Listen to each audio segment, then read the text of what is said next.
Nous sommes très heureux d'accueillir notre collègue David Bourgari, donc ingénieur de recherche dans le groupe objet du département de recherche et de restauration des musées de France. Donc, David va nous proposer sa présentation, puis à l'issue, bien évidemment, vous pourrez poser vos questions et vous également qui êtes en visio. Bonjour à ceux qui sont en visio également, soit par le chat. Je ne pense pas qu'il y aura de prise de parole en visio. Et donc, David va nous parler des techniques de la statuaire en bronze. Tout à fait, merci. J'ajouterais juste que je suis aussi membre de l'UMR Préhistoire et Technologie. Non, elle s'appelle plus comme ça. Oh merde, non. Technologie, ethnologie des mondes préhistoriques. Je suis désolé. Ça a 2 ans, un peu plus, je crois, et ça a changé. Donc, j'en fais partie avec Benoît Mille et oh là là, j'aurai du mal avec les noms aujourd'hui, de temps. Bref, c'est à Nanterre, c'est le CNRS, et c'est un super endroit qui correspond beaucoup à ce que je vais vous présenter ici, puisqu'on va vous parler de technique et même plus généralement d'études technologiques. Toc, toc, toc. Voilà. Donc, en fait, la statuaire en bronze, elle a une assez longue histoire au C2RMF, maintenant, au C2RMF, le Centre de recherche et de restauration des musées de France, pour ceux qui ne savent pas, à travers principalement 3 axes de recherche. L'un dirigé, enfin, en tout cas au C2RMF, par Benoît Mille, que je ne vois pas dans la salle, et qui concerne les grands bronzes de l'Antiquité, depuis les premiers Grecs jusqu'à la fin de l'Empire romain, avec plein de jolis programmes que vous connaissez certainement, dont en ce moment notamment l'étude du fameux Aurige de Delphes, Sophie Descamps du Louvre, anciennement du Louvre.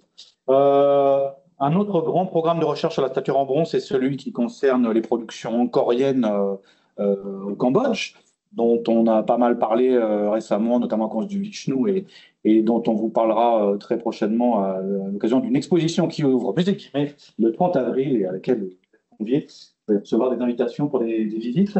Et enfin,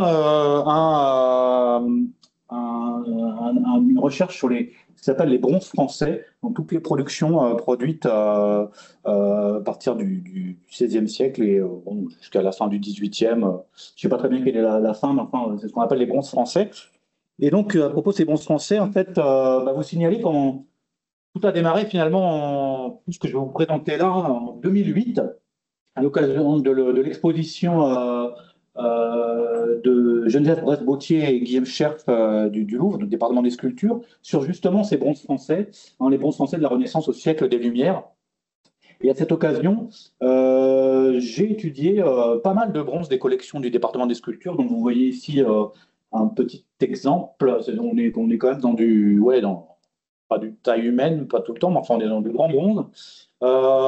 Et surtout, à cette occasion-là, j'ai rencontré 2 collègues américaines, Jane Bassett du Jean-Paul Getty Museum et Francesca Bever de l'Université de Harvard, des musées de l'Université de Harvard, qui déjà travaillaient sur les bronzes français. Moi, c'était la première fois, et avec lesquels on a travaillé sur ces collections-là. Et on a pas mal sympathisé. On a tellement sympathisé qu'on s'est dit qu'en fait, ça serait bien de faire un point sur ce qu'on sait des bronzes français. On commence à avoir encore plus intéressant. Et on organise donc en 2012 avec le Louvre et donc Jane et Francesca une conférence internationale au Louvre et au C2RMF. L'objectif donc étant non seulement de faire un point sur ces techniques-là qu'on connaissait, mais pour essayer aussi de promouvoir un petit peu l'aspect technique de la chose, ce qui n'était pas si fréquent que ça. Et donc voilà, exposition, publication en 2014, à peine 2 ans après. Merci pour l'exploit. Et surtout, en fait, l'intérêt, c'est que dans cette publication-là, on a essayé, tant que faire se peut, et quasiment on y arrivait tout le temps, de faire des binômes dans les essais, binômes conservateurs, historiens, scientifiques, restaurateurs, un binôme sciences humaines, sciences dures. Et de ce que je connais à l'époque, en 2014, en 2012, c'était pas si fréquent que ça. Donc cette publication était déjà un peu un manifeste pour promouvoir un peu ce qu'on fait ici, mais enfin, c'est pas toujours aussi bien. Et cette publication en 2014 m'a permis de décrocher une bourse de chercheurs invités au Getty, au Jean-Paul Getty Museum à Los Angeles, plus précisément au Getty Conservation Institute. Et mon projet, c'était pendant 3 mois de mettre en place une base de données sur les techniques de ces fameux bronzes français. Donc, qu'est-ce que j'ai fait? Alors, ça, c'est la base de données. C'est joli, hein? J'ai un peu découvert le truc à cette occasion-là, mais je ne peux pas vous la commenter. Juste en rouge, c'est la statue, en gros. Pour une statue donnée. En bleu, c'est tout ce qui concerne la statue d'un point de vue physique, à l'extérieur, à l'intérieur. Ça, c'est les choses qui concernent la statue. En marron, c'est toutes les méthodes qu'on peut utiliser pour étudier une statue. Et puis en jaune, c'est qui fait quoi dans ce travail. L'entreprise, l'institution, la personne, la date, etc. Donc voilà, c'était l'idée de vraiment structurer un peu les données à partir de ça. Et puis en vert, c'est les résultats de l'étude. Voilà, c'est joli, hein, parce que ouais, ça, c'est je ne vais pas rentrer dans les détails, je me suis bien amusé. Sauf que, j'ai fait cette base, puis je me dis, bon, on va peut-être commencer à la remplir avec les données, les miennes, et puis les données des collègues. Et c'est là que je me suis aperçu qu'il y avait un petit problème. Pas tellement à cause du climat californien, hein, on pourrait croire que ça incite à la flânerie, etc. Non, au contraire, ça est pas mal. Mais au fond, on voit pas, il y a un jacuzzi 40 degrés qui marche 24 heures sur 24. Tu as des bancs là, tu t'assois, tu poses ton Cuba Libre, tu as le droit de fumer en plus, c'est génial. Et donc, c'est un bon endroit pour réfléchir à ce genre de concept, etc. Non, c'est pas ça qui a empêché de remplir la base de données. C'est plutôt le fait que, en fait, en commençant à regarder les données existantes, je me suis aperçu d'une part que la documentation était souvent très incomplète. C'est-à-dire que dans telle étude, le chercheur va regarder que la composition du métal, dans telle autre, il va regarder que la patine, dans telle autre, il va regarder que les armatures. Enfin, voilà, ça manque un peu de cohérence dans l'étude et de systématique. D'autre part, les données, on ne peut pas dire qu'elles étaient tout le temps de la même qualité. Voilà, il y a des choses sur lesquelles on a peut-être pas mal à redire. Et puis, il y a aussi pas mal de questions de vocabulaire, c'est-à-dire qu'on voit des publications et les gens parlent de choses et en fait, on ne sait pas très bien de quoi ils parlent. Il y a les thèmes techniques décrivant la statue, etc. Manquait un petit peu de précision, voire était ambigu. Donc, face à ce constat-là, oui, et d'autant plus que, bon, quand même, malgré tout, une statue en bronze, alors je ne vais pas faire des comparaisons, mais bon, c'est un objet en 3D et surtout un objet assez complexe qui est le fruit de pas mal de séquences entre le modèle, le moule, les modèles, la coulée, les finitions, les décors, tout ce que tu veux, sans parler du temps qui passe. Donc c'est déjà intrinsèquement un objet assez complexe à étudier. Et pour lequel, évidemment, on n'est pas formé, en fait. C'est le cas de quasiment toutes les sciences du patrimoine. Mais enfin voilà, on manque de formation, c'est très. Il n'y a pas de cohérence. Alors, analyser la matière, ça va à peu près. Analyser le métal, on sait, on apprend ça à l'université, on apprend même à traiter les données, voire même à faire un regard critique dessus et à les présenter un petit peu. Bon, voilà, ça va. Mais alors, quand il s'agit de parler des techniques de fabrication d'un objet, à partir d'un moment, là, il n'y a plus personne. Il n'existe pas, on se forme sur le tas. Et donc, le tas, il est plus ou moins gros, étoffé, etc. Donc voilà. Donc, devant ce constat-là, avec Jane Bassett du Getty et Francesca Beder de Harvard, et surtout, on se rend compte que malgré tout, les études sur les bronzes, pas que les bronzes français, se multiplier. À l'époque, on est en 2014, et que ça serait dommage de ne pas profiter de cette profusion de données. On s'est dit ça serait quand même pas mal de faire un point sur les méthodes employées par les collègues et essayer de les rassembler, d'en faire une publication. Et donc voilà, c'est de là qu'est le projet et la publication que je vais vous présenter. Mais je vais un peu d'abord vous parler du projet parce que je pense qu'il est assez intéressant, comment ça s'est déroulé. Et donc au départ, pour faire ça, pour réunir en fait tous ces gens qui travaillent, malgré tout, il y en a quand même quelques-uns, sur la stature en bronze, il a fallu les réunir. Donc on a créé un groupe, le groupe Casting. Casting qui veut dire Corporate Sculpture Techniques and History. International, le groupe. Merci à Michael Schilling du Getty, qui apparemment est un spécialiste de l'acronyme. Je suis allé le voir quand j'étais au Getty en 2014. T'as pas une idée, machin, une semaine après, et casting, t'en dis quoi? Casting, c'est pas mal. Et merci à Vanessa Fournier pour du CVRMF pour le magnifique logo que vous voyez à gauche. Donc on fait ce groupe.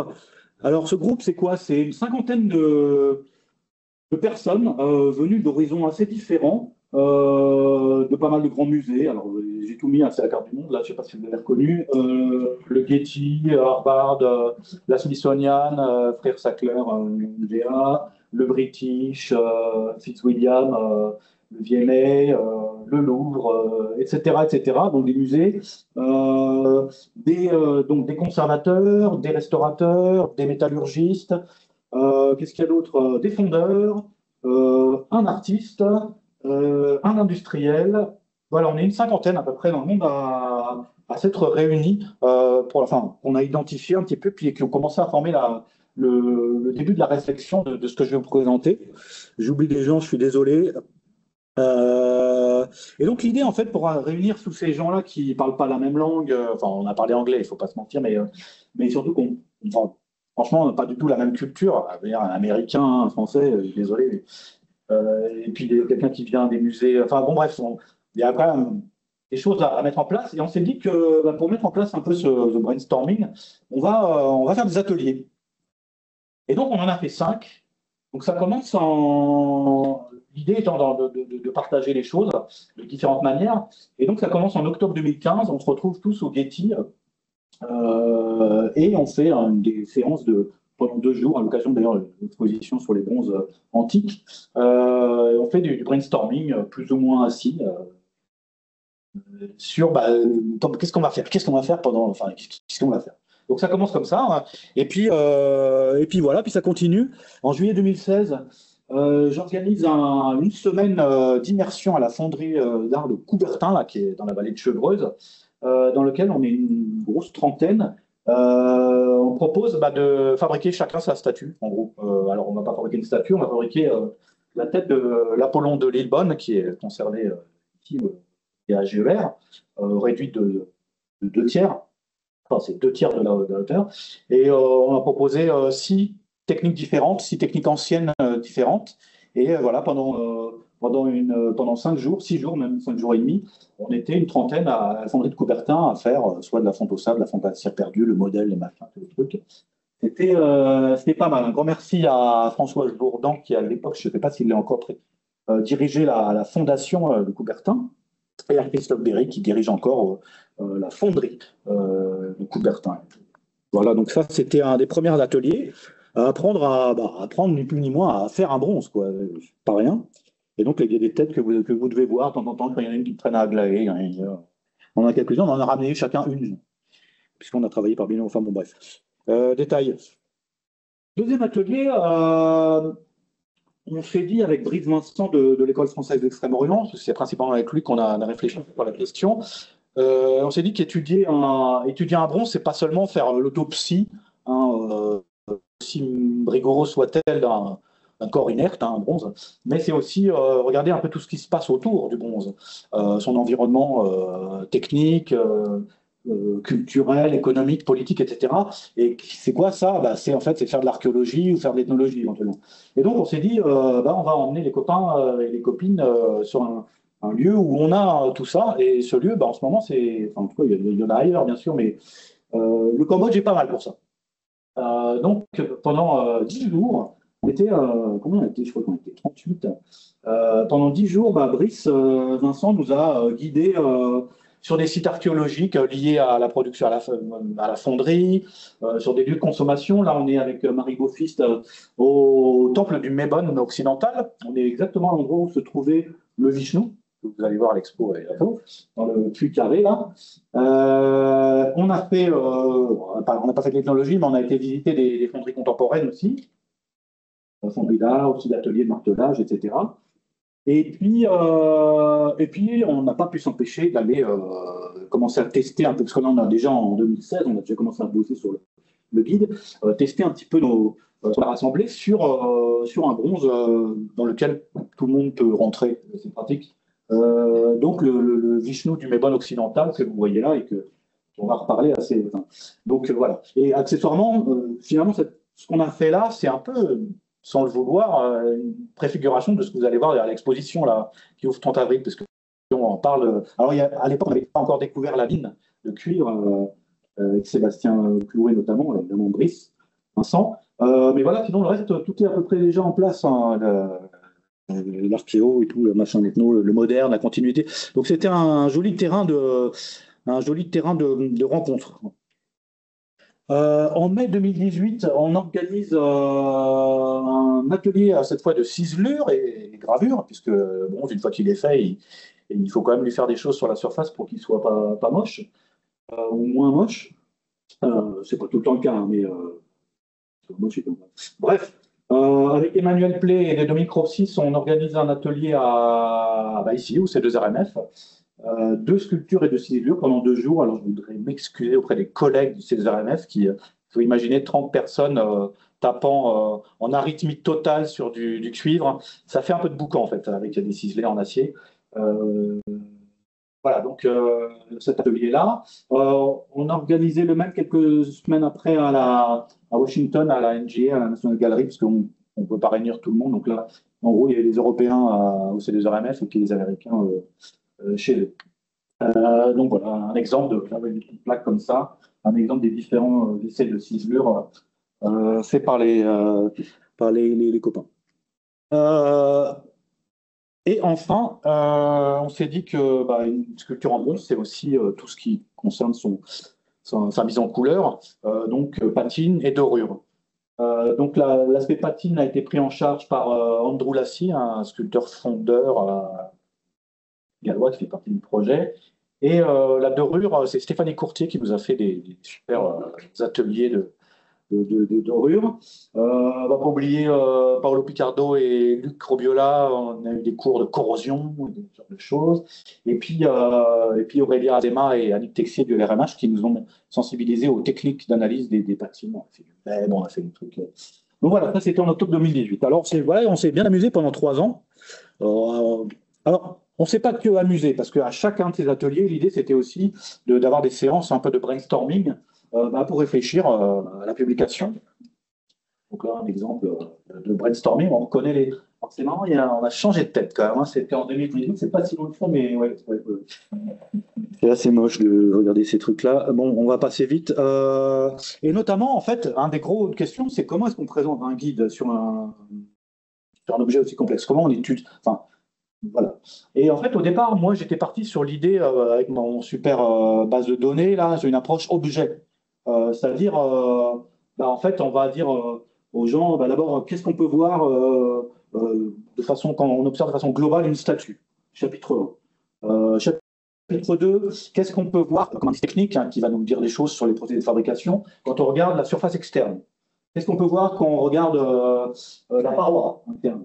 On est sur de la fonte creuse. Qu'est-ce qu'on peut voir sur la paroi interne? Et enfin, qu'est-ce qu'on peut voir à l'intérieur de la statue?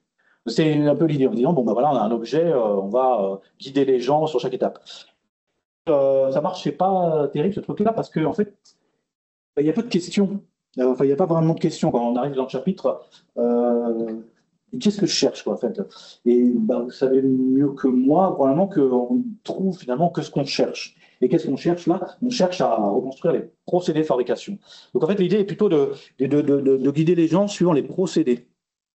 Procédés de fabrication en suivant les étapes. Et c'est comme ça qu'un peu l'architecture du guide est arrivée. C'est-à-dire qu'il y a un premier chapitre plutôt sur le modelage, après sur les métaux, après sur les défauts de fonderie, les réparations, assemblage, traces d'outils. Tout ce qui est dorure et revêtement métallique, la patine et les incrustations. J'en parlerai après, on va rentrer dans le guide qui est en ligne, mais c'était juste pour vous dire ça avec tout le temps une structure que vous verrez aussi sous forme de 3 questions, 3 sous-chapitres. De quoi on parle, hein, les métaux, c'est quoi les métaux? Pourquoi on les étudie? Autrement dit, sous forme de foire aux questions, c'est-à-dire est-ce que, par exemple, est-ce que si je trouve du mercure, c'est de la dorure au mercure? Est-ce que si machin, est-ce que si je trouve un trou, c'est vraiment un problème c'est un problème de défaut de fonderie, c'est un défaut de fonderie ou c'est autre chose, etc. Et puis après, comment est-ce qu'on étudie ces choses-là avec les techniques d'analyse et d'examen qui nous reportent à un troisième cercle. On a essayé aussi de faire dans cette publication, c'est d'avoir au moins 2 personnes à chaque fois sur chaque chapitre. Alors, on n'a pas réussi à avoir tout le temps quelqu'un, on va dire, des sciences humaines et quelqu'un des sciences dures. Finalement, quand je me rends compte, le seul pour lequel on a ça, c'est le chapitre 9 sur les incrustations avec Annabelle Collinet du Louvre et Jeff Mesh, donc restaurateur, conservateur, on les appelle comme ça, au Getty. Mais dans les rangs, plus, toujours 2 personnes avec des horizons, disons, culturels différents pour essayer que le chapitre soit compréhensible par le plus grand nombre. Voilà. Et puis aussi, assez rapidement, l'idée est venue que la publication serait web ou ne serait pas. Pourquoi? Parce qu'en fait, vu la complexité de la chose, on avait besoin d'un certain nombre de fonctionnalités, en particulier en termes de navigation. Il fallait qu'on puisse naviguer d'un chapitre à l'autre. Vous allez voir, il y a du vocabulaire, il y a des images assez rapidement pour arriver à comprendre des choses assez redondantes. Et puis, on a aussi, en termes d'imagerie, vous allez voir, besoin aussi de fonctionnalités un peu particulières, des choses interactives, des 3D, des choses qu'on puisse manipuler, zoomer, etc. Donc voilà, la publication devait être web. Et pour faire ça, on a commencé à faire des tests. On a construit un site hébergé au CDRMF avec Ruven Pilet, avec l'aide du département des collections et notamment de Vincent Lefebvre à l'époque, ministère de la Culture, qui nous a filé un peu de sous pour la création web. Et en utilisant les compétences qu'on a au C2RMF sur ce genre de choses, notamment la base d'Eros et Ruven. Donc voilà, c'est ce qu'on a fait. Ça, c'était en 2017. On commence à faire ce site pour tester les fonctionnalités, notamment les questions d'imagerie et de vocabulaire. Et du coup, quoi de mieux que la Californie pour aller tester ce genre de fonctionnalités? Donc avec Ruven, en mode un peu team building, on est parti de nouveau 3 mois pour aller travailler là-dessus et principalement développer vraiment la base image, parce que la publication vous allez voir, repose sur une base image avec toutes ces fonctionnalités et sur une base vocabulaire. Donc 2 choses qui étaient vraiment, qui avaient besoin d'interaction entre Ruven et moi. Sur la base vocabulaire, je tiens aussi à remercier les gens du Getty et du Getty Research Institute, parce qu'ils ont pas mal d'expérience là-dessus, avec notamment le AAT, je ne sais pas si vous connaissez, le Art and Architecture Thesaurus, qui est presque chez disons, le vocabulaire, le thésaurus le plus important, son patrimoine qui existe, il regroupe tout. Et donc, on a, avec Murta Abaka et Patricia Hartring, on a pas mal discuté sur, disons, des histoires de normes, de vocabulaire, pour que le vocabulaire soit le plus mieux possible. Donc voilà, je les remercie, c'était assez profitable. Donc voilà, ouais. Et puis, juste un mot sur le processus éditorial, parce que malgré tout, ouais, c'était pas évident. Bon, un comité éditorial. Pour chaque volume, vous allez voir 2 éditeurs. Pour chaque chapitre, donc ce que je disais, 2 ou 3 auteurs parmi le groupe. Une fois le premier jet fini de chaque chapitre, il était envoyé à tout le groupe de la 50aine de personnes. Alors là, il n'y a pas les 50, hein. Enfin, parmi ça, devant Corvat, c'est en Corvat, ça, oui. Donc une première, disons, relecture par tout le groupe, et ensuite on désigne 2 référés plus spécialement pour qu'ils aillent vraiment creuser dans chaque chapitre. Et puis après, il y a toute la mise en place web avec un geek de là-bas, là, Greg Albers, pour l'imagerie. Il faut avouer qu'ils n'avaient jamais vu ça, enfin, c'est-à-dire avec ce qu'on proposait, ce genre de truc. Donc ça a mis pas mal de temps. Ah oui, ça a mis pas mal de temps puisque c'est 2018, on est en 2025. Donc oui, bon, avec Covid aidant, voilà. Mais bon, c'est là. Et donc le produit final, c'est quoi? C'est une publication web. Alors, il y a du print on demand, comme ils disent. D'ailleurs, j'en ai un exemplaire là, qui est payant. Le web, lui, c'est gratuit. L'adresse, c'est en bas, là. Donc, vous cliquez dessus et vous tombez dessus. Et on va faire un tour là-dessus.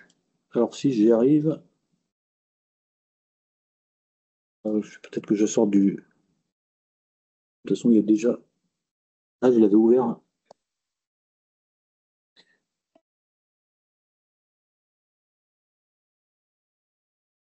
Donc quand on clique, on tombe là-dessus, avec un petit menu que je vais ouvrir. Alors je ne sais pas si on le voit bien, mais voilà, en gros, la publication, oh, ça prend un peu de temps.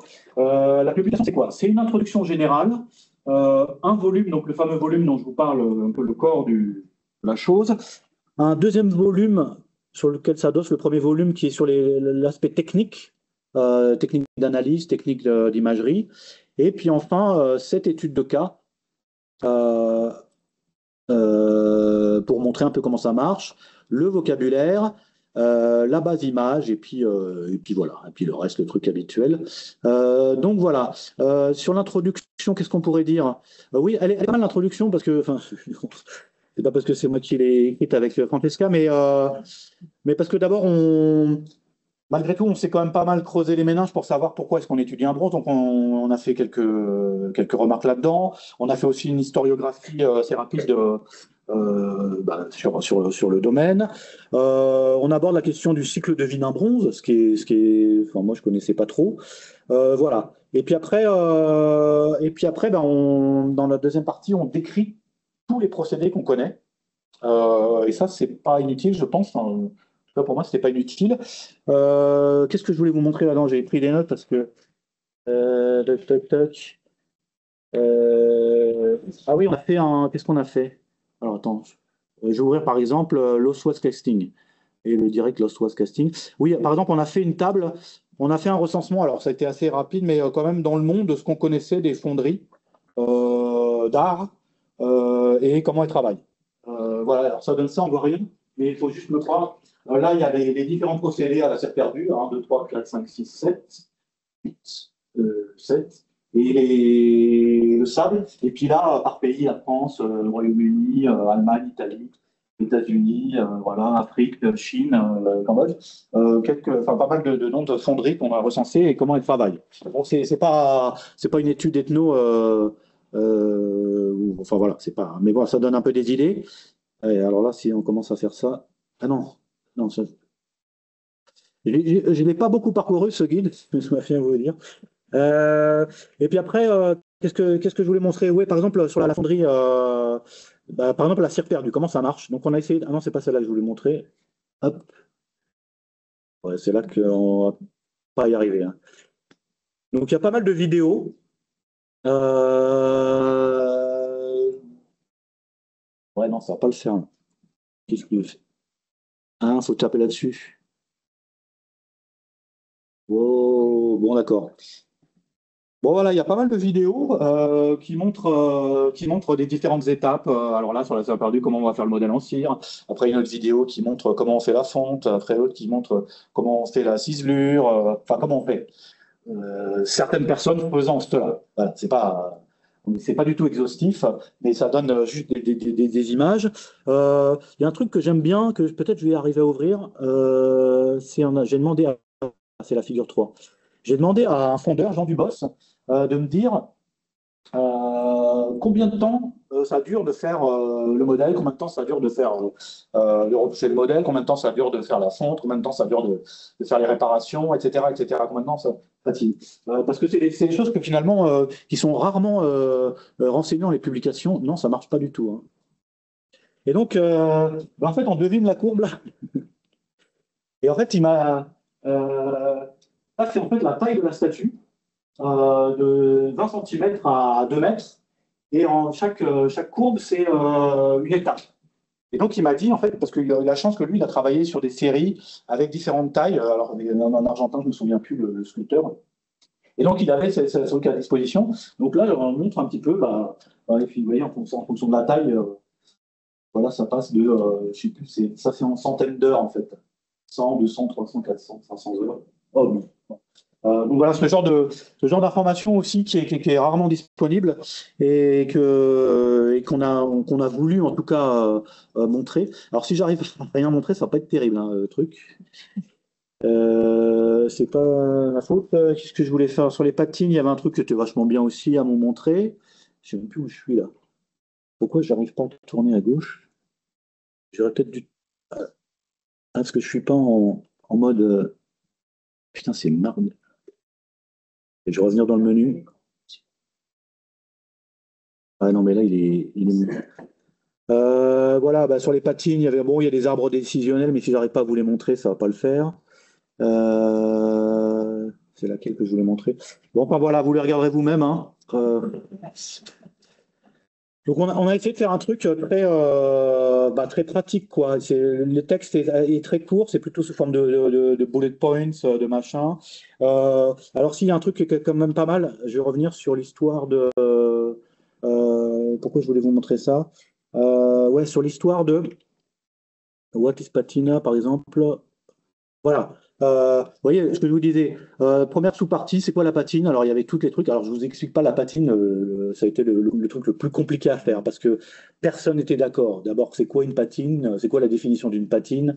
On s'est battu pas mal et c'est marrant. On s'est aperçu d'ailleurs à ce moment-là qu'il y avait deux écoles. Il y avait l'école américaine et l'école européenne. Pas rentrer dans le détail, mais c'est intéressant. J'ai eu pas mal de mal. À la fin, c'est trois Américaines qui écrivent le chapitre, mais ouais, on est un peu rentré dedans. Il est bien. Donc, qu'est-ce que c'est qu'une patine, etc.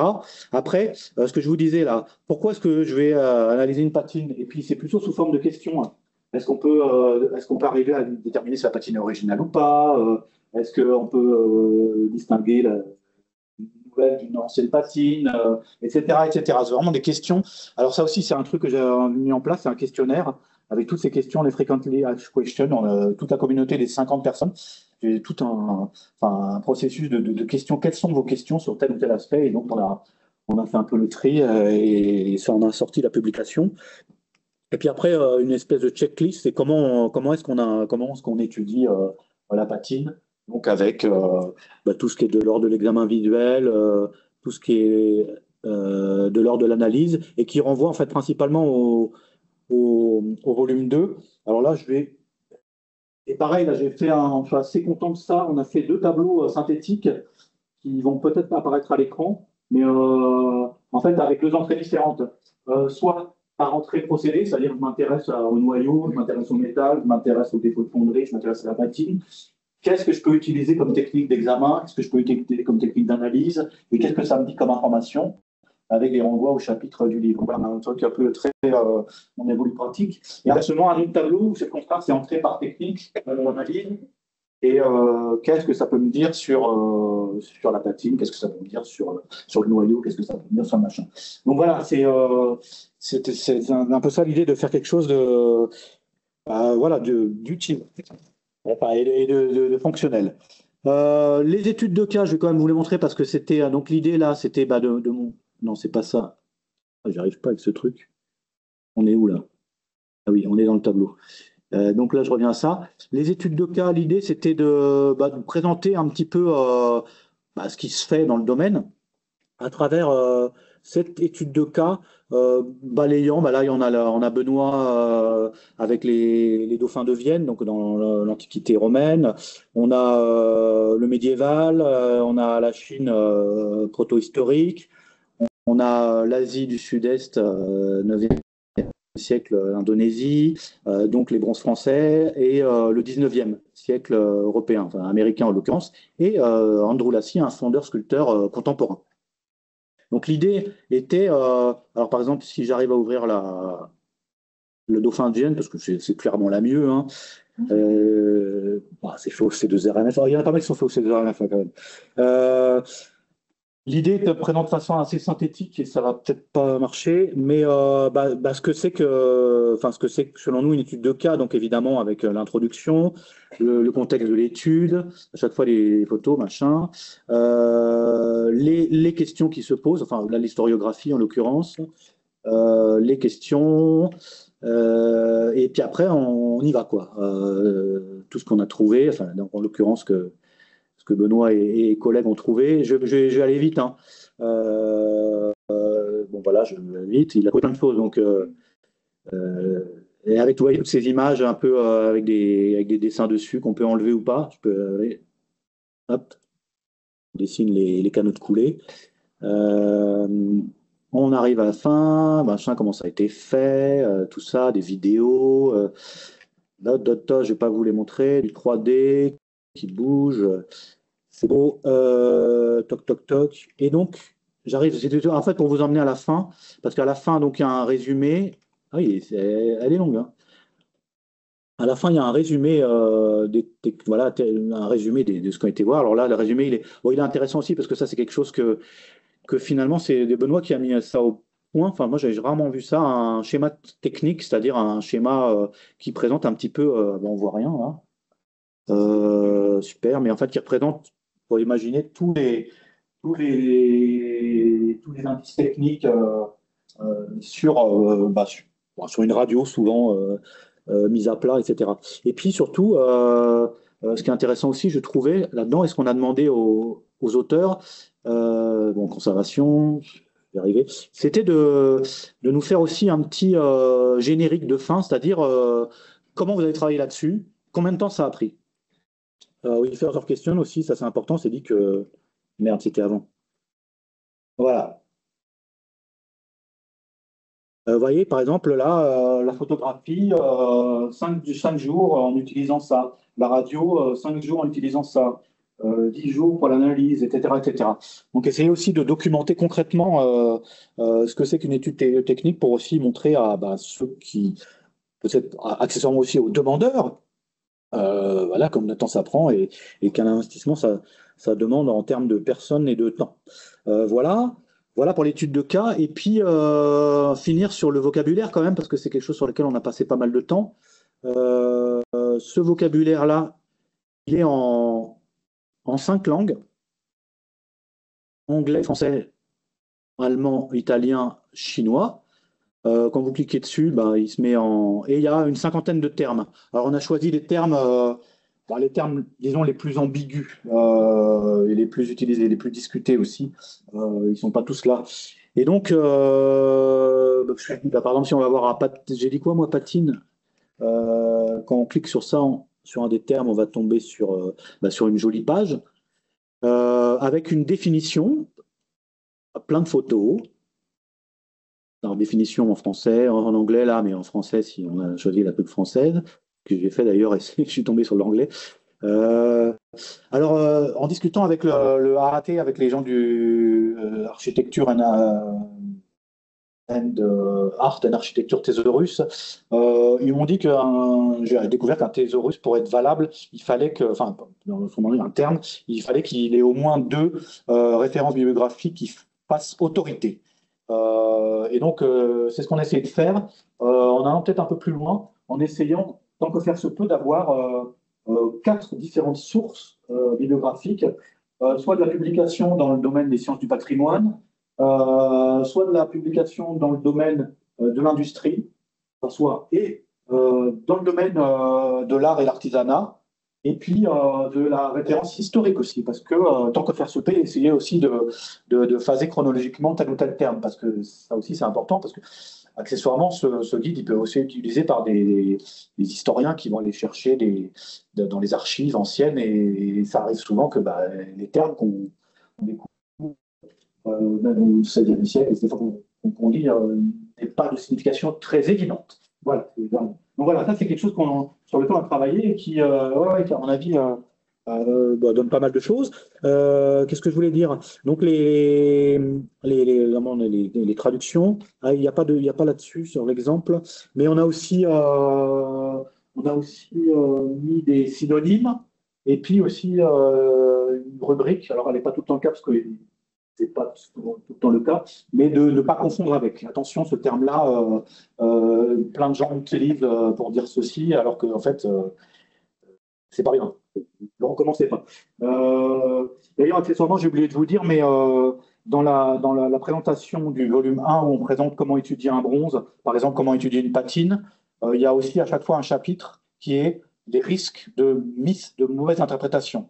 Attention, quand vous voyez ça, ça ressemble à ça, mais c'est pas ça. À chaque fois, pour chacun des trucs. Donc voilà. De toute façon, le meilleur moyen, c'est d'aller voir. Et puis, je crois que j'ai à peu près fini ce que je voulais vous dire. Oui, je crois que j'ai à peu près fini. Oui, voilà, j'ai fini. Donc là, on va le laisser comme ça, mais on va revenir sur ma petite présentation et conclure. Conclure pour vous dire. D'abord, juste une mise en garde qu'on fait en introduction. Le guide, c'est pas une base de données. on a essayé à chaque fois de mixer plein d'exemples de cultures différentes, chronologies différentes, juste pour montrer la diversité des choses. Mais sur aucun cas, une base de données, c'est pas exhaustif. Enfin, je veux dire, on n'a pas la cire perdue en Afrique, puis, voilà, le Moyen-Âge jusqu'à aujourd'hui. Donc, il ne faut pas aller chercher ça là-dedans. Il y a aussi le fait que c'est très complet, il y a plein de choses, mais évidemment, c'est pas muni du guide qu'on va se faire expert. Alors forcément, il y en a qui vont le faire, mais voilà, l'expérience, et on en sait quelque chose, notamment avec Benoît, ça s'acquiert, enfin, puis vous aussi, bien sûr, ça s'acquiert quand même à force de voir des œuvres, etc. C'est pas comme ça. Oui, ce guide, bah, vous avez peut-être un peu vu, c'est bon, c'est la sculpture en bronze parce qu'il fallait partir de quelque chose, mais il peut être, à mon avis, applicable à pas mal d'objets.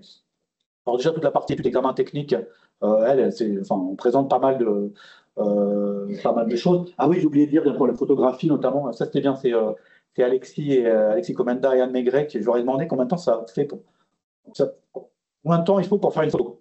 Et donc, dans l'article photographie, écrit par Clotilde Boust, et moi-même, il y a un truc, combien de temps ça prend pour faire une photo? Alors, suivant ce que vous cherchez, 5 jours, 10 jours, 15 jours. Et je sais que c'est quelque chose qui n'est pas forcément connu par tous. Fais-moi une photo, c'est dit à Clotilde, bon, de toute façon, elle est toute petite, ta statue, tu me fais ça en 1 heure.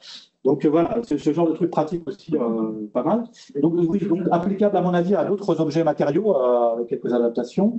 Peut-être la méthodologie aussi qu'on a utilisée pour mettre en place et sur laquelle j'ai pas mal insisté au début de la présentation, peut-être intéressante. En tout cas, je suis prêt à en discuter pour d'autres guides. Hein. Bon, il faut disposer d'une dizaine d'années, cinquantaine de personnes, dans 3 ateliers, etc. Voilà. L'intérêt de la publication web, pour l'instant, moi je ne sais pas parce que j'avoue que je n'ai pas trop l'expérience, mais on nous a dit au Getty que les mises à jour seraient plus faciles, c'est ce qu'on imagine. Après, en pratique, je demande à voir. C'est d'autant plus vrai que, évidemment, sur des sujets comme ça, là, par exemple, la photogrammétrie, on a un petit truc assez pourri. On ne parle pas de ce que fait Pascal Morat, enfin, des trucs de dingue qu'on fait en ce moment, que Benoît et Sophie font avec lui sur le bridge de Delphes, et ce qu'on a été fait sur le Viching notamment. Voilà, mais ça, c'est des trucs en 2019, on a fait des trucs, il n'y avait pas encore grand-chose.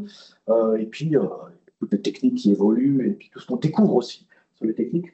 Voilà. Et enfin, un petit cocorico quand même, parce que malgré tout, ce projet-là, il fait un écho assez significatif à une publication faite par Madame Baudry en 78 et consort. Madame Baudry était conservatrice à l'inventaire, ministère de la Culture. Elle a fait un magnifique bouquin, la sculpture méthode et vocabulaire. Alors la sculpture, tout matériau confondu, qui fait encore autorité aujourd'hui, avec un premier chapitre qui présente toutes les techniques qu'elle a recensées. Et puis, alors, il y a pas beaucoup, là, il n'y a pas la partie comment j'étudie la sculpture, mais il y a déjà le vocabulaire technique dedans. Et elle a été interviewée 31 personnes issues soit du monde de l'art et de l'artisanat, des sculpteurs, des fondeurs de la fonderie Coubertin d'ailleurs, 3 autres fonderies, et puis des gens, des conservateurs ou des historiens. Alors, il y a très peu de gens des sciences. Il y a un ingénieur LRMH. Mais voilà, en tout cas, c'est quelque chose qui fait autorité et on est un peu dans la même idée. Alors voilà, c'est français, c'est le ministère de la Culture, voilà. Et puis, malgré tout, alors c'est un peu con de dire ça, mais quand on fait ce genre de projet, mais vous avez tous travaillé avec plein de gens aussi, mais on se rend compte qu'on n'est quand même pas les plus nuls, quoi. On est peut-être même plutôt les meilleurs. Enfin, je veux dire. Non, mais c'est vrai, enfin, quand on fait ces trucs-là, sur les études de la sculpture en bronze, sur les radiographies, sur les photos, sur les analyses, enfin, ouais, on n'est pas les derniers, quoi, loin de là. Et on parle de gens du Getty, du British Museum, enfin, des grands musées, des grandes institutions. Donc voilà, il y a un savoir-faire qui est là.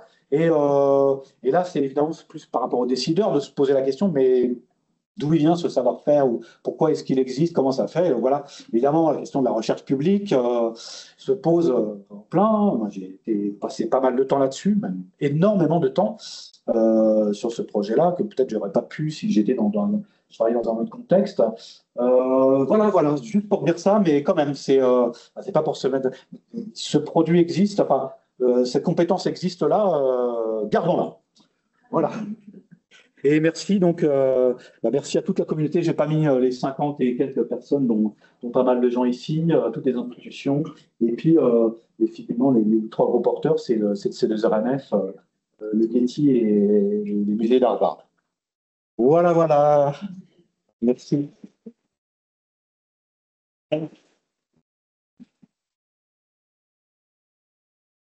David, alors j'imagine que vous avez des questions pour David.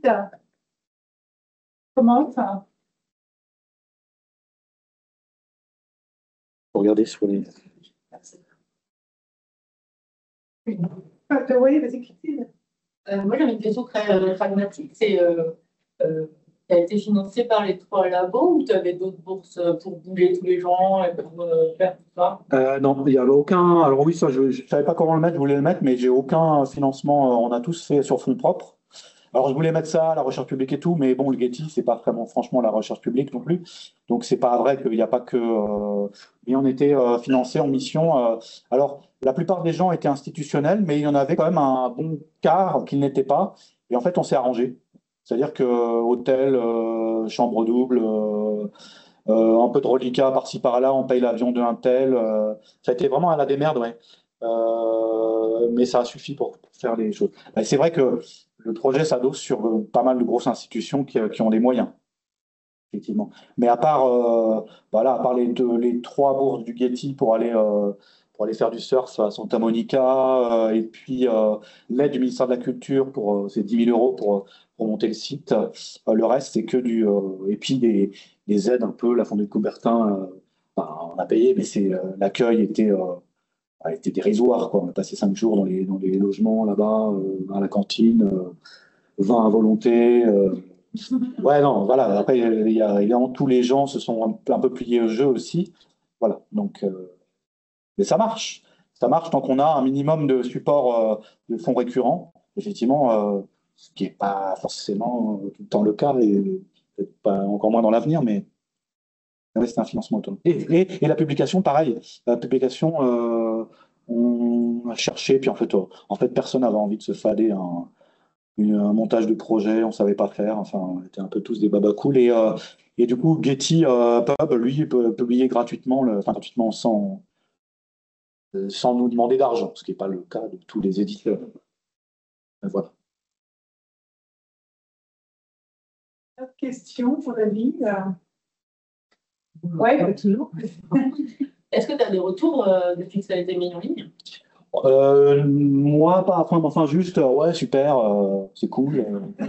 Voilà, j'ai pas trop de trucs. Moi, j'ai vu un peu qu'il y a pas mal de, j'ai l'impression qu'il y a pas mal de bugs sur l'image et tout. Enfin, il y a des trucs qui foirent un petit peu, mais c'est peut-être aussi lié à les connexions, etc. Euh, pas de retour encore.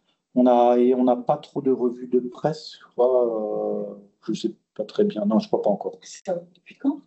C'est en ligne depuis février. Récent. Ouais, c'est récent. Donc ça pose un gros problème, c'est pour les autographes, quoi. Je sais pas comment Et donc une bonne demande, elle est là. Alors, elle est pas mal, mais c'est vrai que il faut tourner les pages, quoi, parce que tu es là, tu regardes le truc, alors oui, ah oui, alors tu es dans le petit vers là, c'est l'image plan, et c'est bien, parce que c'est. Pourtant, tu parles de 2 volumes. Oui, enfin, la construction est en 2 volumes, enfin en 2 parties, disons. Ah, c'est 2 parties. Oui, c'est 2 parties, oui. D'accord. Oui, oui. Oui, pardon, oui, c'est 2 parties. Oui, Stéphane. Oui, est-ce que vous avez traité aussi sur ce qui est moulage moderne, l'aluminium? Ouais, alors on n'est pas allé très loin dans le moderne, non. Parce que l'idée était plus de travailler sur de l'ancien. Après, à chaque fois, effectivement, notamment avec Andrew Lassie, qui est sculpteur et fondeur, il a son propre atelier pour fonderie au Pays de Galles. À chaque fois, on essayait de mettre un petit éclairage en disant, bon, aujourd'hui, effectivement, il y a l'alu, il y a la silicone, etc. Mais on n'est pas rentré dans les techniques modernes. Parce que c'était, enfin, de toute façon, oui, c'était trop. Oui, madame. C'est qui? C'est l'usage de qui? Donc le guide, effectivement, il s'adresse pas au grand public, mais il s'adresse à un public d'amateurs un peu éclairés. Mais en fait, enfin, pour moi, il pourrait s'adresser au grand public, c'est-à-dire que le grand public pourrait le comprendre. Enfin, il a été fait comme ça. Après, c'est juste qu'il faut être suffisamment intéressé pour aller lire des choses, parce que c'est pas des belles histoires. Enfin, il y a des petites histoires avec les études de cas, mais c'est plus donc soit pour des conservateurs, des historiens, des archéologues, des restaurateurs, des faussaires, voilà quoi, tout.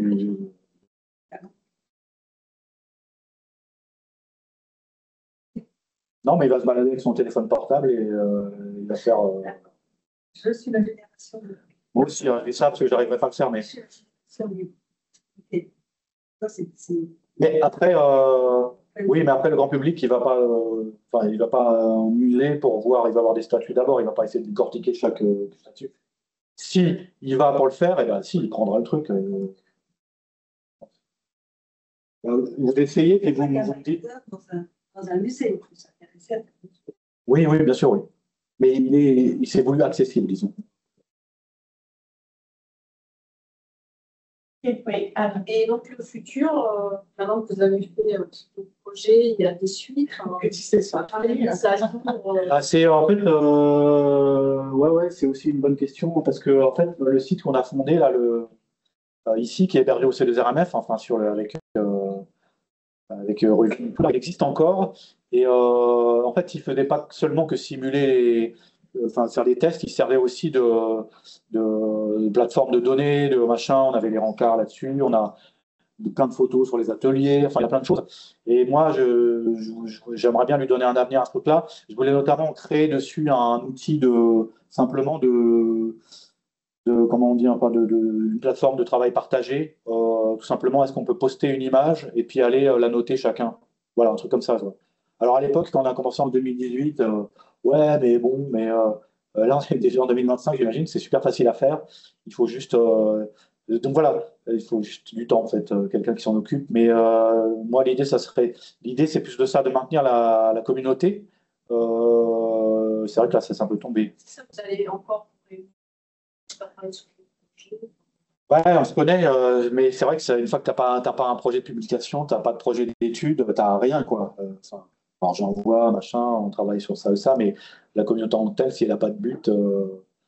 Donc, ouais, je sais pas. Ouais, on est en pleine réflexion là-dessus. Moi, j'aimerais bien qu'au moins il y ait l'étude, tu vois, parce que là, typiquement, t'as un bronze qui arrive ici. Moi, ce que je fais, c'est que j'envoie une photo ou un machin à un collègue, un truc comme ça. Quand c'est possible, tu la balances sur Internet avec des accès à la communauté. Et puis, voilà, tu montes la radio, tu montes, tiens, regarde, c'est quoi ce machin, tu mets une flèche. Chacun Et puis le jour, chacun réagit dessus, quoi. Et ça, c'est. Alors, je sais pas si ça existe, j'imagine que ça existe, mais j'en sais foutre rien. Et ça serait vraiment un truc bien parce que on a la. Bon, en fait, il n'y a même pas besoin de la plateforme, enfin, il n'y a même pas besoin du site internet. Je pense qu'il y a des plateformes pour ça maintenant, des outils, des trucs de collaborative, work, trucs bidules là, mais voilà, ça c'est des vœux pieux. Et puis en fait, en pratique, tu te dis, ouais, mais si t'as pas en fait, il faut quelqu'un qui dirige le truc, quoi. Il faut un webmaster ou enfin, équivalent aujourd'hui, quoi. Donc, je sais pas, on travaille tranquillement. Ouais, ouais. Avez-vous une autre question? Je ne j'en sais pas. Vous avez un expert face à vous. Attendez. Français, Français. issu de la recherche publique. J'ai bien compris. Ouais. Une question tout azimut sur le livre ou plus largement? Non? Ouais. Pardon. Non, moi je voulais juste dire que j'ai appris plein de trucs avec tout ça. En fait, parce que nous, on bosse sur des objets à vous, là, mais que le monde est une partie de la connaissance. Et déjà rien que pour moi, ça a fait augmenter mon niveau de connaissance de vos problématiques et tout ça. C'était super intéressant. Pour les collègues de la conservation restauration en général, tu peux apprendre plein de trucs que tu ne connaissais pas. C'est super intéressant. Toi, tu es soutenu par tes collègues. Ah ouais, Ah ouais. vraiment. Ouais, moi aussi, j'ai appris plein de choses. Hein. Bah non, mais c'est vrai que enfin, Ça enrichit, c'est le. C'est une pression d'information. Vraiment. Comment? Moi, voilà, Tu soutiens aussi, oui. Alors, sur le coaching, c'est une vraie source d'information. Et maintenant, ça pourrait, tu pourrais, dans les perspectives, le faire dans d'autres domaines, peut-être sur d'autres pieds, Peut-être. Par exemple. Je dirais plutôt, en prenant ta parole, on pourrait le faire. Moi, j'ai dit, ça, c'est un modèle pour les autres, pour développer ce genre de choses. Tu verrais sur ton. Moi, je refais plus ça. Sinon, c'est bon, quoi. Mais d'autres sages. Ouais. Ouais.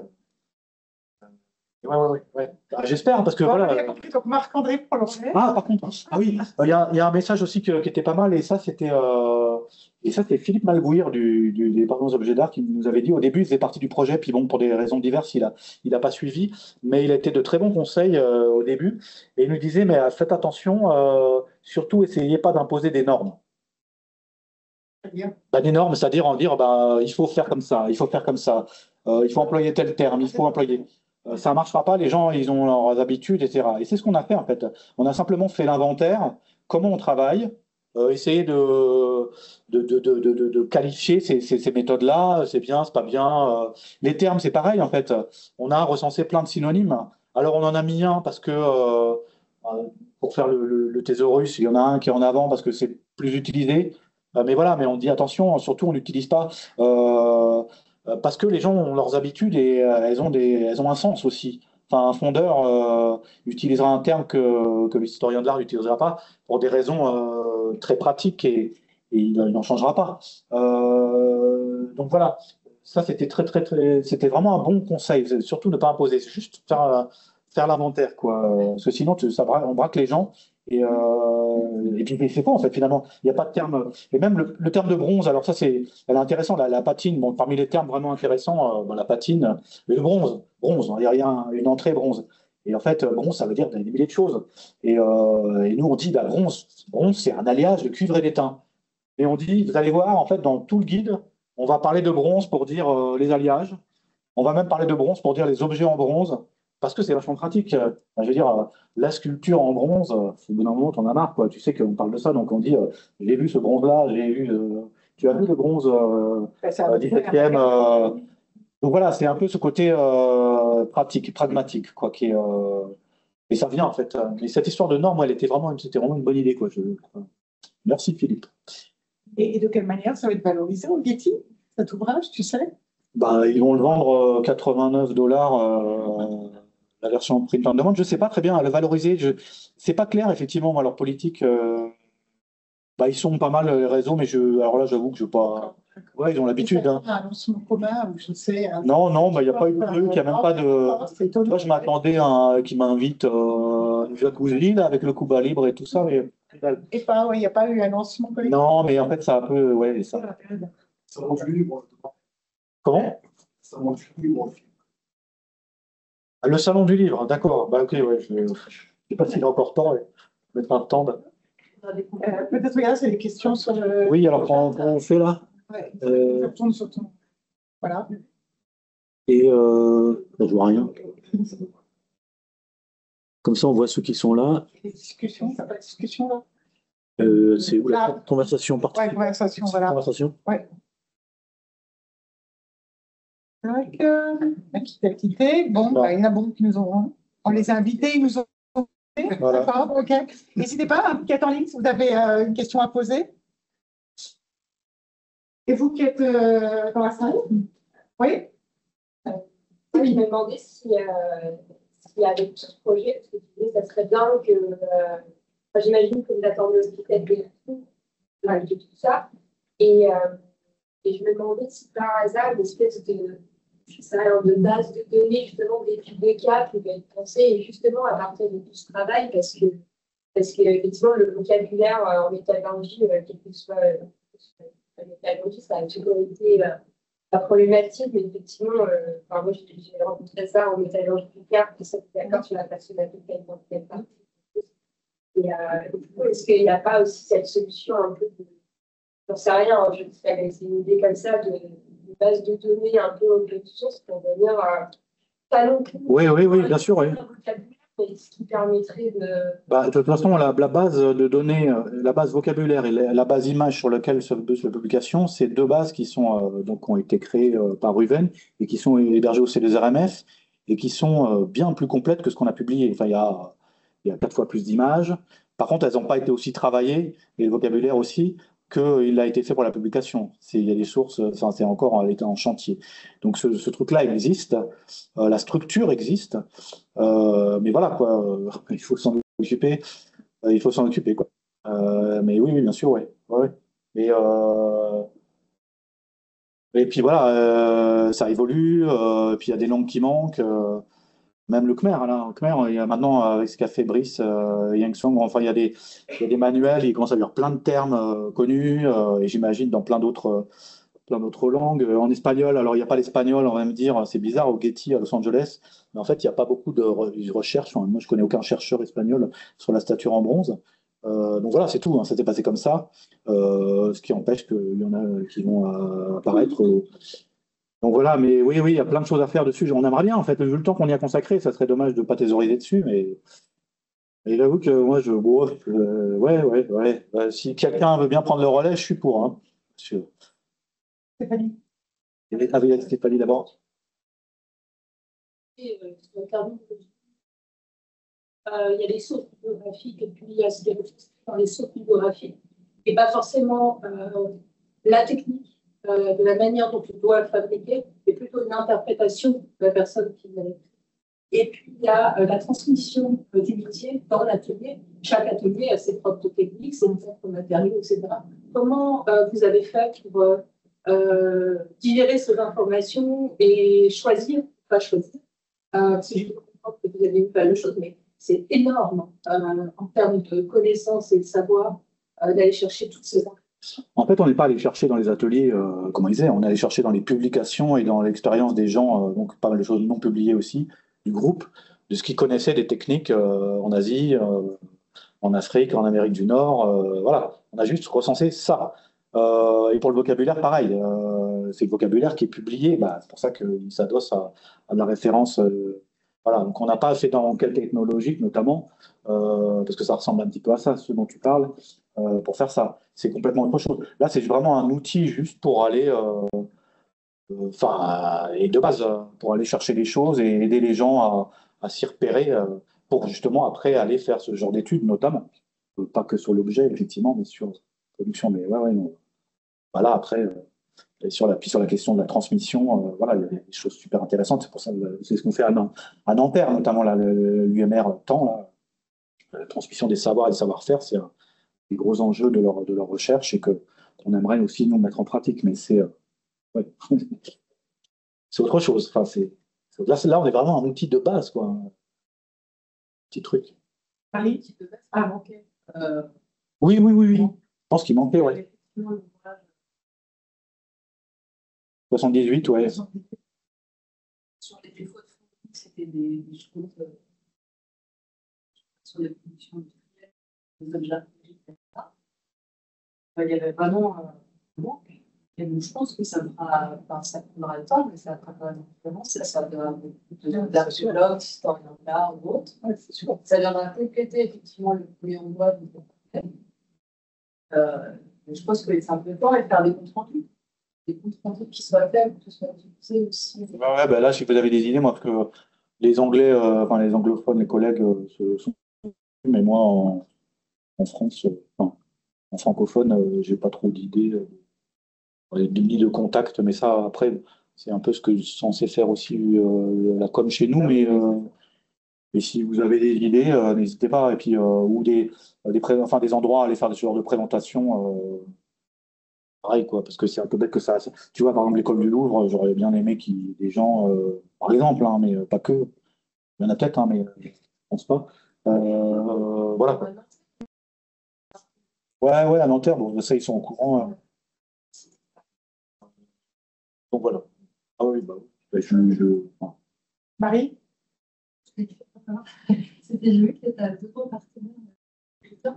Et du coup, est-ce que tu as des est-ce que tu as des impacts de collaboration et est-ce que comment tu envisages enfin, plus tard, est-ce que tu penses que ça est-ce que tu penses que la situation Ouais, bon.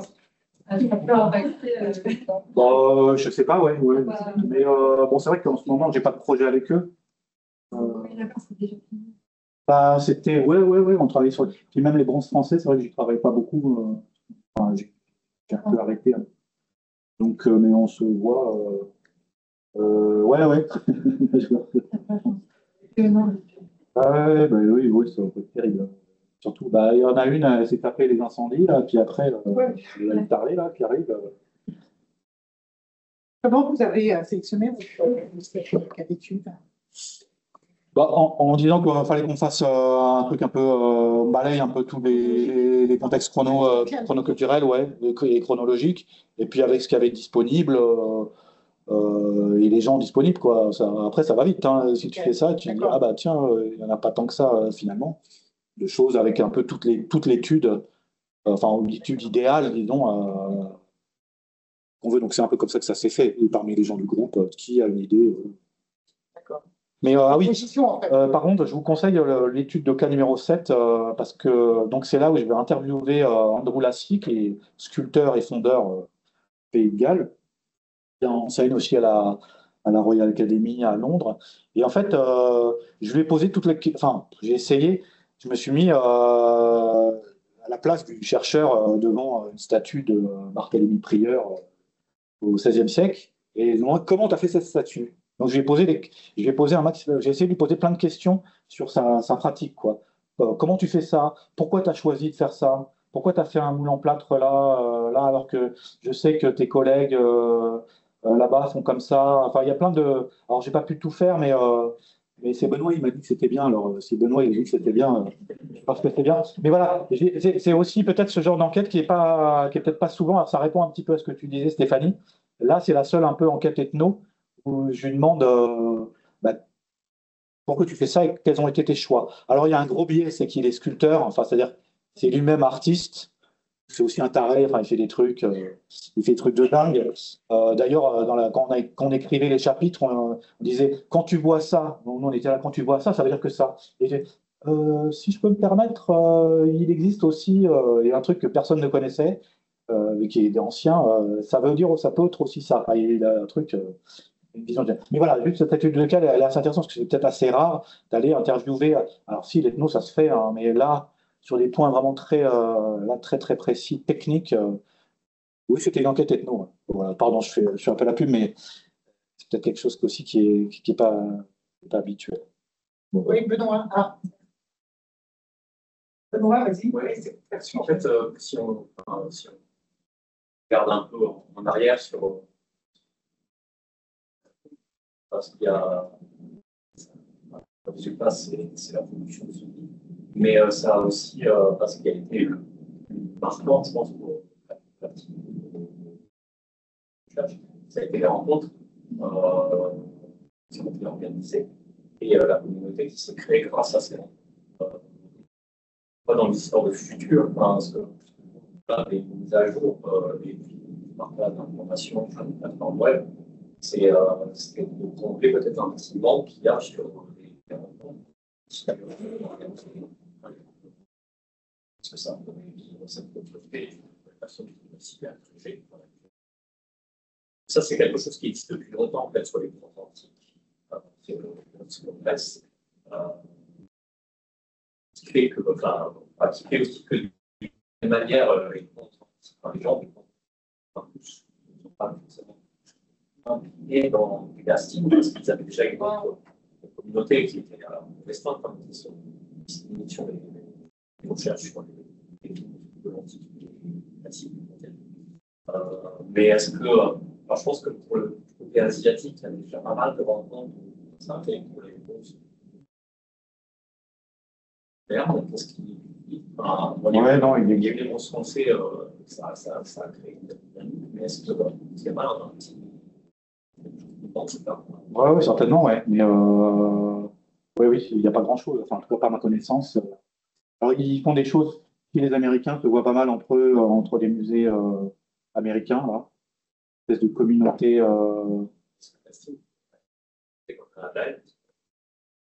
Ouais, bah, faut qu'on y pense, mais c'est vrai que moi, j'attends du coup ça plutôt de la part des collègues. On n'est même pas capable, on essaye d'organiser une fête de lancement, mais personne ne veut le prendre en charge. De fête de lancement, de clôture.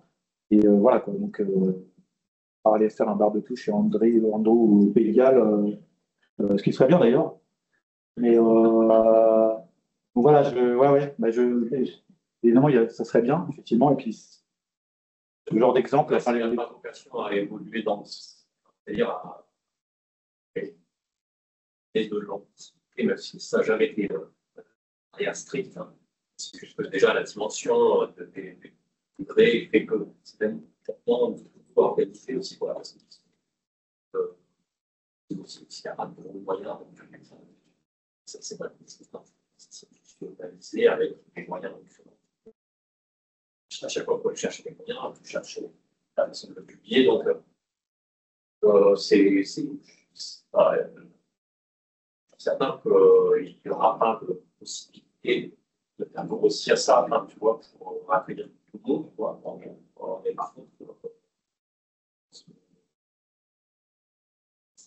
clair que j'ai aimé parallèle. Bon. Ok. Oui, madame, c'est difficile. Ouais, c'est pas une question sur mais je travaille sur un fonds de bronze d'ébénistes du 19e,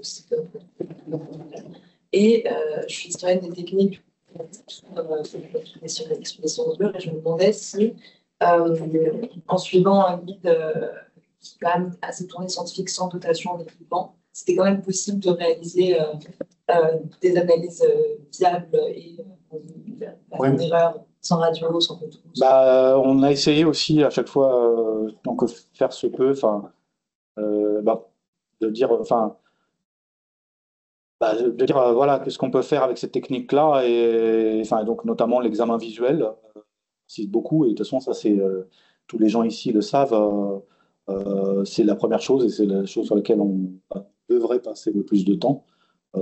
Et après, donc c'est ce qu'on essaye de, ouais, en fonction des moyens, de dire quelles techniques, enfin dans le volume 2 sur les techniques, un peu de dire à quoi elles peuvent servir et jusqu'où on peut aller avec celle-là. C'est plutôt dans ce sens-là. Il n'y a pas de truc de cas, si j'ai pas de moyens, qu'est-ce que je peux faire euh, mais ouais, on a clairement conscience de ça. Enfin, c'est-à-dire qu'on a essayé de dire, pas tous C2RMF, plein d'autres, enfin, des contextes beaucoup moins fournis, et on peut faire aussi pas mal de choses. Mais après, voilà, on essaie de présenter l'ensemble de ce qui est possible de faire, quoi. C'est vrai qu'on n'a pas dit ce qui n'est pas possible. Enfin, si, c'est d'une certaine manière, en sous-texte, ce qui n'est pas possible de faire sans suffisamment de moyens. Ouais, je ne sais pas si je réponds vraiment à la question, mais oui.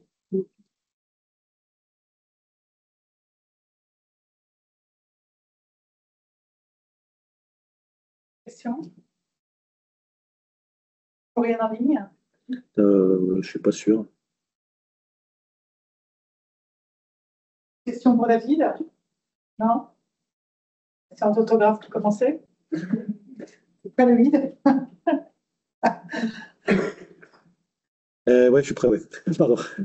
Bon, bah, merci. Enfin, c'est toi qui te remercie. Stéphanie, dernière? Est-ce que, par rapport à l'institution de communauté qui existe aujourd'hui, sur des populaires collectifs, est-ce que vous avez envisagé le fait de, dans le cadre d'un dans un pays, dans une institution qui serait amenée à être restaurée, il y aurait des recherches dessus, est-ce que cette communauté serait sollicitée?